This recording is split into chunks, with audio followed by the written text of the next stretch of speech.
কালের ফল দেখতে ভালো, উপরে লাল নীল ভিতরে কালো।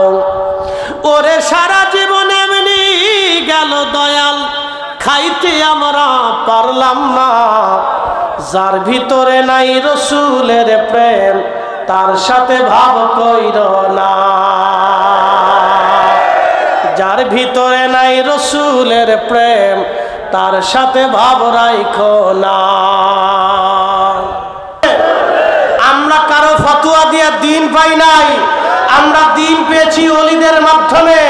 ইসলাম শিখেছে নকশবন্দিয়া, মুজাদ্দিদিয়া, কাদেরিয়া, চিশতিয়ারা।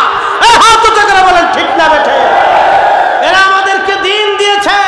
1300 বছর আগে বাইজিদ বুস্তামি রহমতুল্লাহ আলাইহি চট্টগ্রামে ইসলাম নিয়ে এসেছিলেন।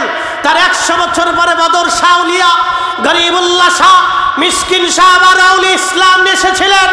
তার শত শত বছর পরে শাহজালাল ইয়ামানি মুজাররিদি সিলেটে 360 জন ওলির ইসলাম এসেছিলেন। নেত্রকোনাতে আল্লামা কমরউদ্দিন রুমি 1000 বছর আগে ইসলাম এনেছিলেন। খাজা বাবা আজমিরি তার শত শত বছর আগে আজমির ইসলাম এনেছেন। দাতাগঞ্জ বক্স হযরত কুতুবউদ্দিন কাকি, নিজামউদ্দিন আউলিয়া, সেই দিন যদি খাজা বাবা আজমিরির ধুলি আজমির থেকে যদি পানিপথ প্রান্তরে না পৌঁছাইতো, তাহলে আজকের এই কালেমা পেতেন না।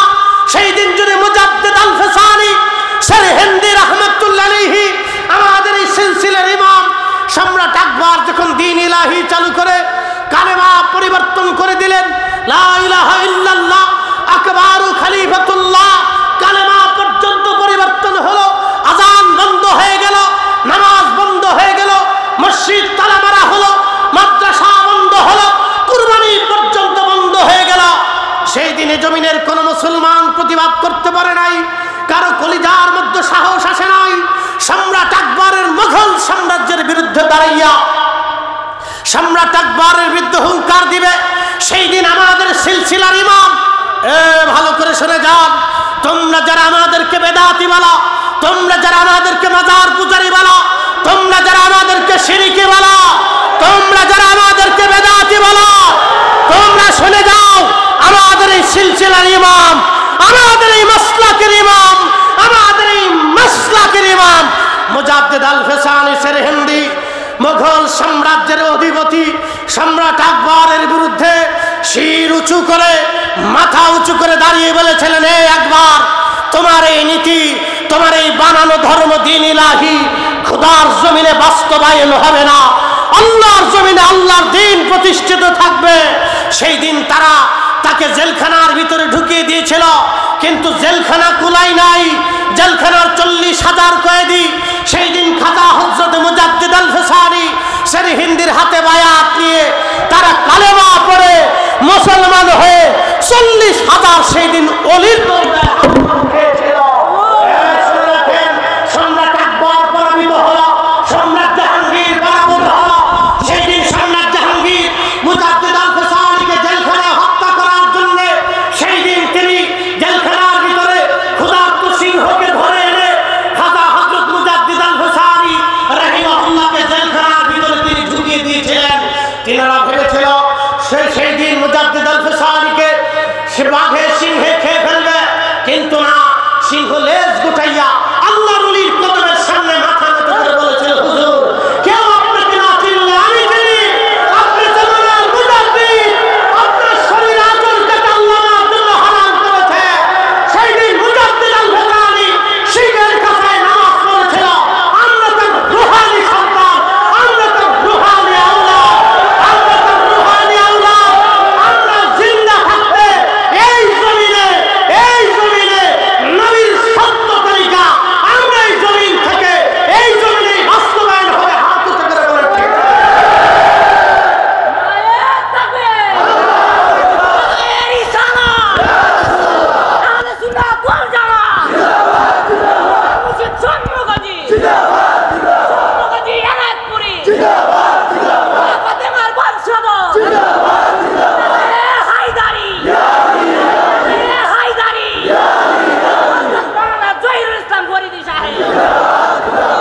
চলবে?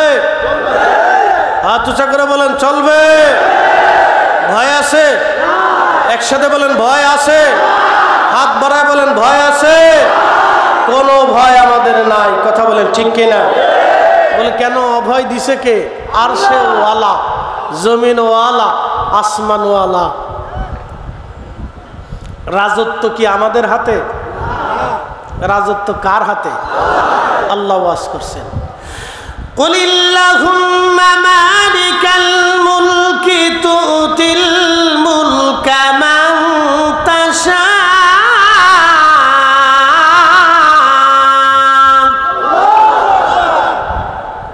ওয়া তানজিউল মুলকা মিম্মান তাশা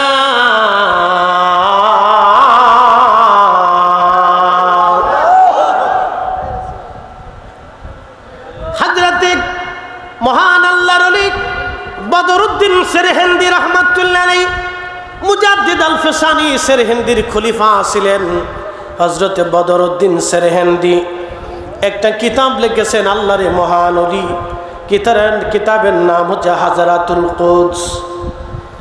হাজারাতুল কুদসের মধ্যে তিনি একটা ঘটনা লেখেন। সম্রাট জাহাঙ্গীর এবং সম্রাট শাহজাহান দুইজন ক্ষমতার দ্বন্দ্বে লড়াইয়ে লিপ্ত হলো। সম্রাট জাহাঙ্গীর ছিলেন মুজাদ্দিদ আল ফিসানির মুরিদ, যিনি হুজুর মুজাদ্দিদ আল ফিসানিকে জেলখানা থেকে বের করে এনেছিলেন। কেন? মুজাদ্দিদ আল ফিসানি রাহিমাহ আল্লাহর মহান ওলির মুরিদের নাম ছিল মোহাব্বত খান। এই মোহাব্বত খান ছিলেন আফগানের অধিপতি। মোহাম্মদ খান ছিলেন মুজাদ্দিদ আল ফিসানি সেরহিন্দির রুহানি সন্তান মুরিদ। সম্রাট জাহাঙ্গীর যখন তাকে জেলখানায় দিলেন, মোহাম্মদ খানের কাছে চিঠি গেল, হে মোহাম্মদ খান, তোমার মতো অধিপতি থাকতে, তোমার মতো বাদশাহ থাকতে তোমার পীর মুর্শিদ জেলখানায় থাকবে, এটা কি করে হয়? 30,000 সৈন্য নিয়ে আফগানিস্তান থেকে মহান এই আল্লাহর ওলি রুহানি সন্তান দিল্লি আক্রমণ করলেন। বিরাট বড় যুদ্ধ হলো। এই যুদ্ধে মোহাম্মদ খানের বিজয় আল্লাহ দিলেন। বিজয় দেওয়ার পরে মোহাম্মদ খান সম্রাট জাহাঙ্গীর এবং তার বিবি নূরজাহান দুইজনকে শিকল দিয়ে বেঁধে রাজ দরবারের সামনে বেঁধে রেখেছে। গোয়ালিয়র জেলখানা, 40,000 কয়েদি ছিল এই জেলখানার ভিতরে।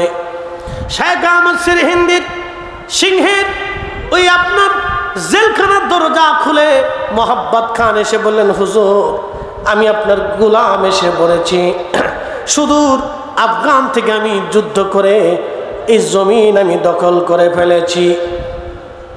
জেলখানার তালা ভেঙেছে, আপনি বের হয়ে আসেন। আপনি আর জেলখানার মধ্যে থাকবেন না। মুজাদ্দিদ আল ফিসানি সেরহিন্দি জেলখানার থেকে বের হলেন। বললেন, বাবা মোহাম্মদ খান, কি হয়েছে? আমি তো জেলখানায়। বলতেছে, হুজুর, সারা জমিন আমরা দখল করে ফেলেছি। সম্রাট জাহাঙ্গীর তার বিবি নূরজাহানকে রাজ দরবারের সামনে শিকল দিয়ে বেঁধে রেখেছি। আল্লাহর ওলি বললেন, তোমাকে এই জমিনে যুদ্ধ করতে আসার অনুমতি কে দিয়েছে? মোহাম্মদ খান বলেন, হুজুর, আপনি জেলখানায়, আমি আপনার মুরিদ, সহ্য করতে পারি নাই। একসাথে বলবেন আল্লাহু আকবার। তার মানে বোঝা গেল আমাদের এই সিলসিলার মুরিদ যারা হয়, পীরের জন্য তারা যুদ্ধে পর্যন্ত যাওয়ার জন্য প্রস্তুত।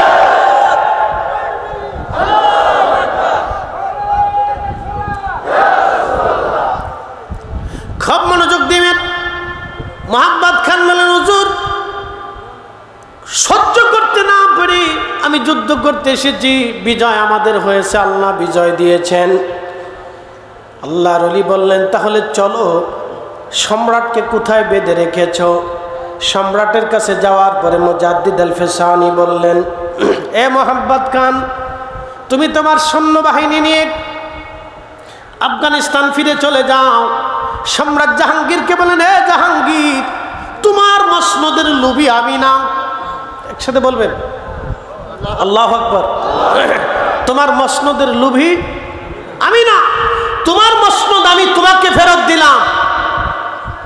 তোমার মসনদ আমি তোমাকে ফেরত দিয়ে দিলাম। হে মোহাম্মদ খান, তুমি দেশে চলে যাও, তোমার মসনদ আমি তোমার ফেরত দিলাম।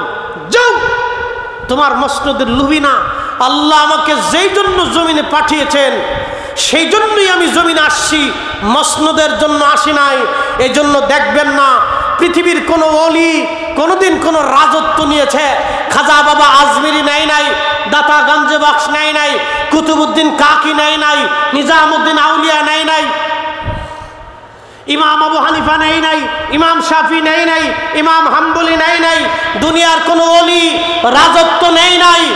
ওলিরা রাজত্ব আল্লাহর কাছ থেকে চেয়ে এনে দিতেন, ওলিরা রাজত্ব নেন নাই, ওলিরা রাজত্ব গ্রহণ করেন নাই, বরং রাজত্বকে লাথি মেরে ফেলে দিয়ে তারা ইশকের রাজত্ব, আল্লাহর প্রেমের রাজত্ব তারা গ্রহণ করার কারণে আজও পর্যন্ত তারা টিকে আছে। কথা বলেন ঠিক না বেঠে? শাহজালাল ইয়ামানির জিয়ারত আছে না নাই? কি মনে হয় আপনাদের আছে? কিয়ামত পর্যন্ত থাকবে? বাংলাদেশে বহু রাজা প্রজা বহু আসছে চলে গেছে, বহু দল গেছে, প্রধানমন্ত্রী গেছে, কিন্তু শাহজালাল ইয়ামানি এখনো পাকিস্তান গেছে, ভারত গেছে, ব্রিটিশ গেছে, সালতানাত গেছে, মুঘল গেছে, নবাবী গেছে, কিন্তু শাহজালাল ইয়ামানি এখনো একসাথে বলেন আছে। ওলিরা আসেনি? আসেনি? হাত উঁচু করে বলেন আসেনি। তাহলে আমরা ওলিদের সাথে আসি না নাই? আমাদের থাকতে হবে বলে কার প্রয়োজনে? নিজের প্রয়োজনে। ভালো করে শুনে যান। হাজরাতে মুজাদ্দিদ আল-ফিসানি সিরহিন্দি জেলখানায় চলে গেলেন। রাতের আধারে সম্রাট জাহাঙ্গীর ঘুমিয়ে আছেন। রহমতের নবীজি তশরি বানলেন। প্রিয় নবীজি তশরি বেনে বললেন, হে জাহাঙ্গীর, এখনো কি তোমার সময় হয় নাই আমার বন্ধুকে জেলখানার থেকে বের করতে? যাও, আমার বন্ধুকে জেলখানার থেকে বের করো। তোমার এখনো কি সময় হয় নাই? তোমার সাহস কত বড়, আমার বন্ধুকে জেলখানার ভিতরে রাখছো? একসাথে বলবেন আল্লাহু আকবার। না, জোরে বলেন। নবীজি আছে? জোরে বলেন আছে। স্বপ্নে আসে না নাই? আসে না নাই? আসে কিনা? আসে কিনা? তাহলে রসুল আসে কিনা? যারা বলে রসুল নেই তারা বাতিল। আসতে বলেন কেন? জোরে বলেন না, হাত উঁচু করে বলেন। যারা বলে নবী মরে গেছে এরপরে নবীর কিছু নাই তারা বাতিল, তারা মিথ্যাবাদী, কাজ্জাব। কথা বলেন ঠিক না বেঠে? তাহলে আমরা হকে না বেহকে? হকে না বেহকে? আমরা হকের উপরে আছি। কথা বলেন ঠিক কিনা? শুনে যান, শম্ভুগঞ্জ দরবার শরীফের মুহিব্বিনেরা, লালকুঠি পাক দরবার শিবির আশিকেরা, আল্লাহর মহান অলি রুহানি সন্তানেরা, ভালো করে শুনে যান। জমিনে অলিরা এখনো ঘুমায়। আমি ঘটনা বলতেছি, মুজাদ্দিদ আল-ফিসানি সিরহিন্দি ফারুকি, আমাদের এই সিলসিলার ইমামের জীবনী আমাদের জানার দরকার। উনি কত বড় পাওয়ারফুল অলি ছিলেন। কথা বলেন ঠিক কিনা? কত বড় ইজ্জত ওয়ালা ছিলেন। রহমতের নবী এসে ধমক দিলেন, এই জাহাঙ্গীর, যাও, জেলখানার থেকে বের করো আমার বন্ধুকে। একসাথে বলবেন আল্লাহু আকবার। তিনি আমাদের তরিকার ইমাম, তরিকার বমিস্কিনাম দরে গাহাদ চুফার মায়ে নজর বারে বহালাম হাম নজর ফরমা কে খাকে পা এ মিসকিনাম। সম্রাট জাহাঙ্গীর ঘুম থেকে উঠে থরথর করে কাঁপতে লাগলেন। একসাথে বলবেন আল্লাহু আকবার। যার লক্ষ লক্ষ সেনা থরথর করে কাঁপতেছে। সম্রাট জাহাঙ্গীর দৌড়াইয়া জেলখানার সামনে এসে বলল, জেলার তাড়াতাড়ি দরজা খোল। দরজা খোলার পরে ডাকে, হুজুর, জেলখানার থেকে বের হয়ে আসেন আপনি। আমাদের তরিকার ইমাম জেলখানার দরজার সামনে এসে স্থির হয়ে দাঁড়ানো। লা খাউফুন, কোনো ভয় নাই, ওয়ালা হুম ইয়াহজানুন, কোনো চিন্তা নাই। কথা বলেন ঠিক কিনা? ফয়সালা কার? জোরে বলেন কার? ফয়সালা আল্লাহ। কোনো ভয় নাই, কোনো চিন্তা নাই, কোনো পেরেশানি নাই। ডাক দিলেন, জাহাঙ্গীর, কি জন্য তুমি আমাকে ডাকো? বলে, হুজুর, জেলখানার থেকে আপনি বের হয়ে আসেন, আল্লাহর ওলি বললেন, জাহাঙ্গীর জেলখানার থেকে বের হব, কিন্তু শর্ত হলো 1 নাম্বার, তোমাকে দোহরাইয়া কালেমা পড়া লাগবে। শর্ত 2 নাম্বার, নিজের হাতে রাজদরবারের সামনে গরু কুরবানি করবে। শর্ত 3 নাম্বার, কালেমার পতাকা তোমার রাজদরবারে নিজে হাতে উড়াবে। শর্ত 4 নাম্বার, সারা দেশের যত মসজিদ মাদ্রাসা আছে সবগুলির দরজা তালা তোমার খুলে দিতে হবে। শর্ত 5 নাম্বার, আল্লাহর কোরআন ও সুন্নাহের বিধান তোমাকে মানতে হবে, রাজদরবারে প্রচলন করতে হবে।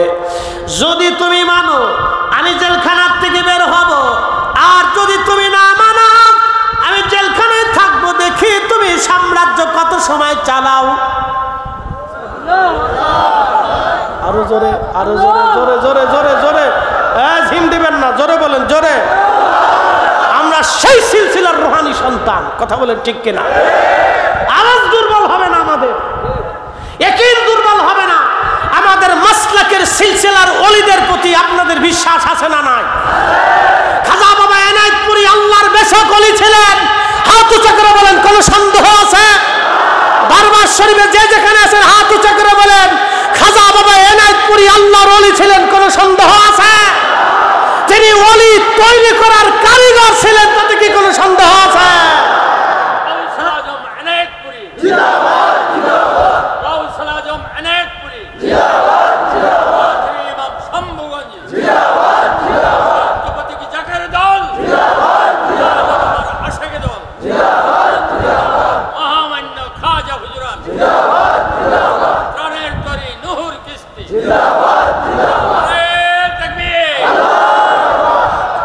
বুঝতে কোনো অসুবিধা?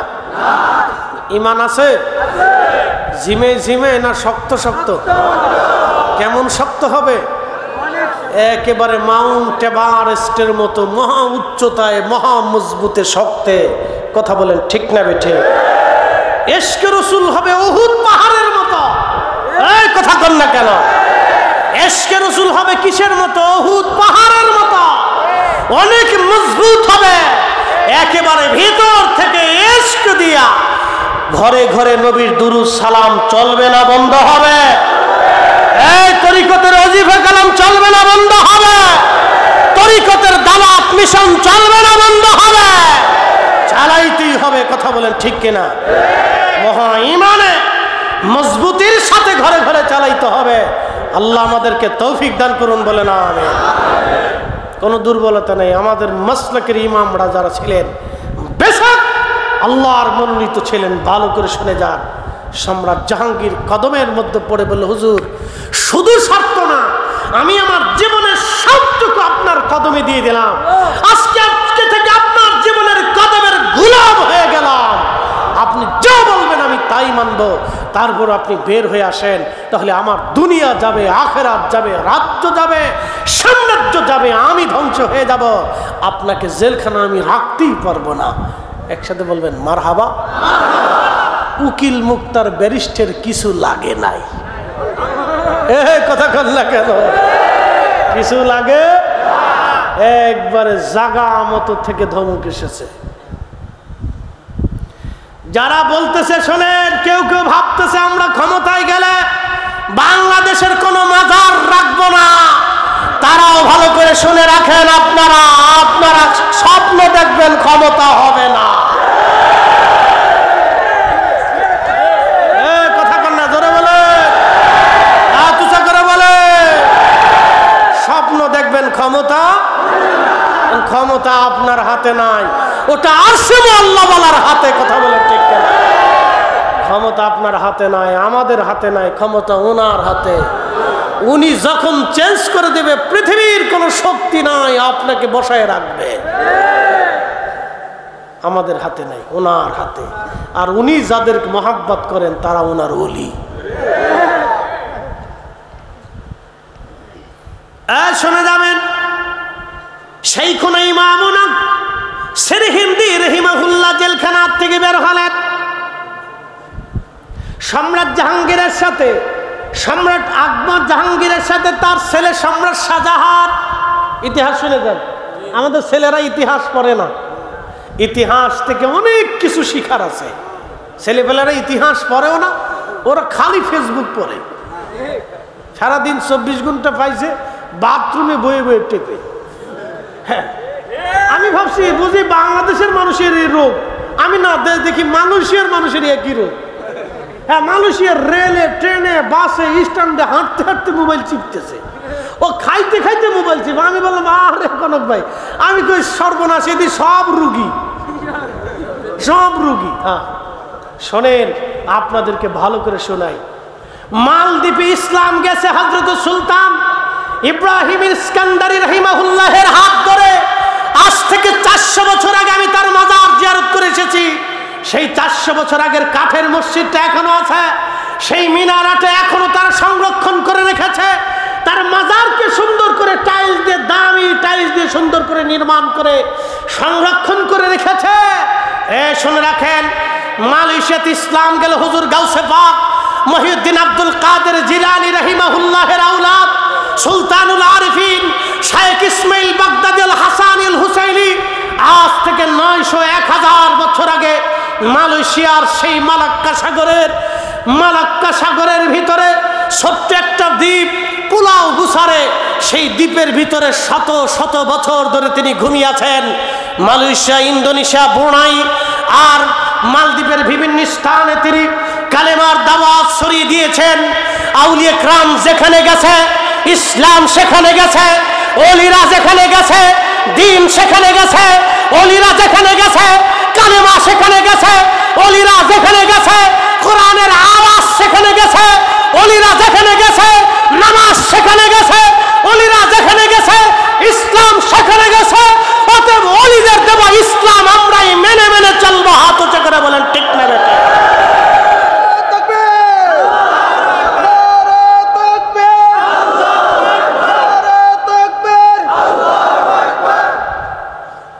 ভালো করে শুনে নেন, ওলিদের কথা যদি বলি তো রাতের পর রাত চলে যাবে, তো দিনের পর দিন চলে যাবে। সম্রাট জাহাঙ্গীর এবং শাহজাহানের ভিতরে যুদ্ধ শুরু হইল। যুদ্ধে সম্রাট শাহজাহান, নাম শুনছেন, যে বেটা তাজমহল বানাইছে, শুনছেন নি আপনারা? যে বেটা কি বানাইছে? তাজমহল বানাইছে। তার স্ত্রীর সৌধ নির্মাণ করছে। এখন কি করছে জানি না। ও বেটা নিজের বাপের বিরুদ্ধে ক্ষমতার জন্য 4 বার যুদ্ধ করছে। এই বেটা নিজের বউয়ের পাগল হইয়া এত বড় তাজমহল বানাবে আমার বিশ্বাস হয় না। গাপলা টাপলা থাকতে পারে, যা মনে তাই হোক। রাজা বাচ্চারা দুনিয়ার পাগল, কথা কর না, ঠিক কিনা? রাজা বাচ্চারা কিসের পাগল? আর একটা তথ্য মনে রাখবেন, ভালো করে শুনে রাখবেন, ভালো করে শুনে রাখবেন। রাষ্ট্রের অর্থের ভিতরে গরিব আর মজলুম মানুষের রক্ত লেগে থাকে। এই শোনেন, রাষ্ট্রের অর্থের ভিতরে গরিব আর মজলুম অসহায় মানুষের রক্ত লেগে থাকে।